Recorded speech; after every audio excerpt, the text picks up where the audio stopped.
Notorious Clarendon gangster killed by police. A man listed as one of Clarendon's major violence producers was killed during a confrontation with the police on Friday night. He has been identified as 41-year-old O'Neill Foster, also known as Wonga, from the Gully Back community in Canaan Heights in the parish. An illegal firearm and several rounds of ammunition were reportedly recovered. According to the police report, at about 10:15 p.m., law enforcers acting on intelligence went to a house in the neighboring Bucks Common community. It is believed that men with guns were staying at the premises. On entering the house, police were greeted with gunfire. The lawmen returned fire and Foster was later found suffering from gunshot wounds. He was taken to the Maypen Hospital where he was pronounced dead. One black Taurus pistol with a loaded magazine was retrieved from his body. The officers involved were interviewed and their accounts recorded. The firearm that was recovered and those used by the officers were boxed and sealed for forensic analysis. The Independent Commission of Investigations, INDECOM, has opened an investigation into the incident. Foster was reportedly a top-tier member of the Gully Back/Kickout faction of the Canaan Heights gang. He is said to have featured in several murders, shootings, robberies, and other gang-related offenses in the Canaan Heights community. He was also targeted on several intelligence-led operations for illegal possession of firearms and other gun-related crimes but managed to elude the police. He was currently out on bail after he was arrested and charged for murder and shooting. His bail condition was that he should report to the Hunts Bay Police Station and should not be seen in Clarendon. Members of the Jamaica Constabulary Force, especially those who live and work within the Clarendon Division, are being advised to remain on high alert. Investigations are ongoing. Police seek assistance identifying body of man killed in crash. Kingston, Jamaica. The police are seeking the public's assistance in identifying the body of a man who was killed in motor vehicle accident at the intersection of Trafalgar Road and Braemar Avenue in New Kingston on Wednesday, September 15. The body is of dark complexion, slim-built, about 5 feet 7 inches long, and sports a dreadlocks hairstyle. It was clad in a black t-shirt and black pants. The police said that about 7:45 p.m., a Mitsubishi L200 motor truck was traveling towards Lady Musgrave Road when a pedestrian allegedly walked into the path of the vehicle and was hit. The police were called and the pedestrian was taken to hospital where he was pronounced dead. Anyone who may be able to identify the deceased is being asked to contact the Papine Police at 8769 27 20 47, the Police 119 emergency number, or the nearest police station. Georgie from Bob Marley's No Woman No Cry, dies. The man featured in Bob Marley's No Woman No Cry classic song, popularly known as Georgie, is dead. George Headley Robinson, who Bob said made the fire light and logwood burn through the night, died on Wednesday night. He was 84 years old. Robinson had been a fixture at the Reggae King's former Old Hope Road, St. Andrew residence, now the Bob Marley Museum, for years, and maintained a humble presence.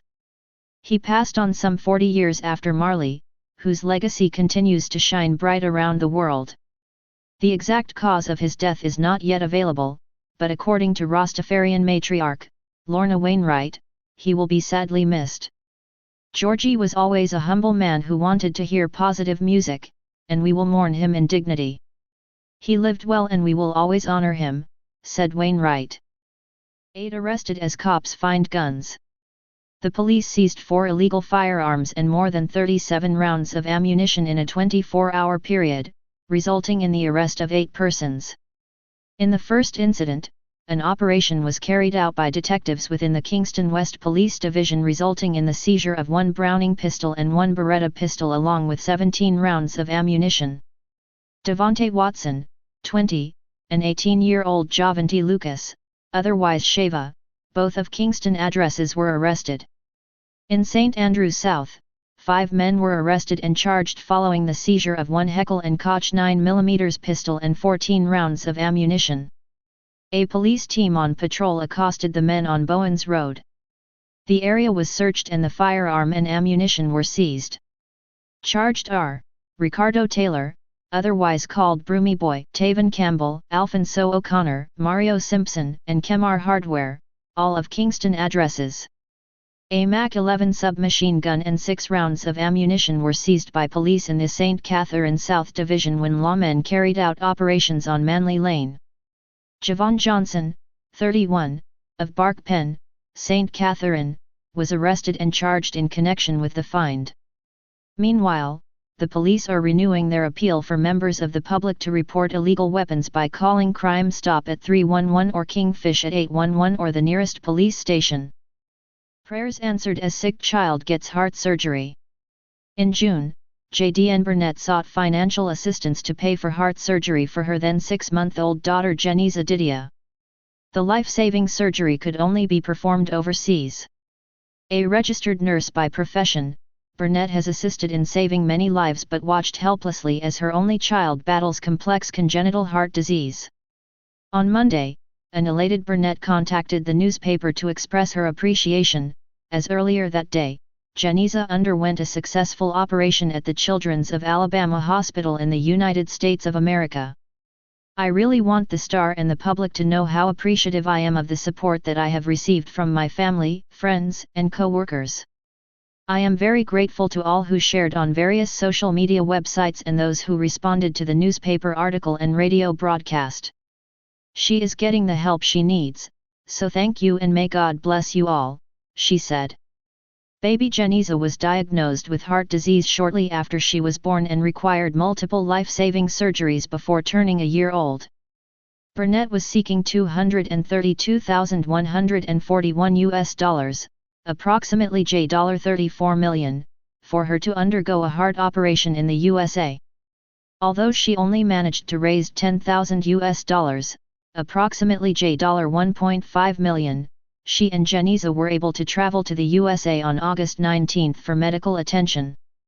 Burnett said that the infant's condition had worsened to the point where she needed to be intubated.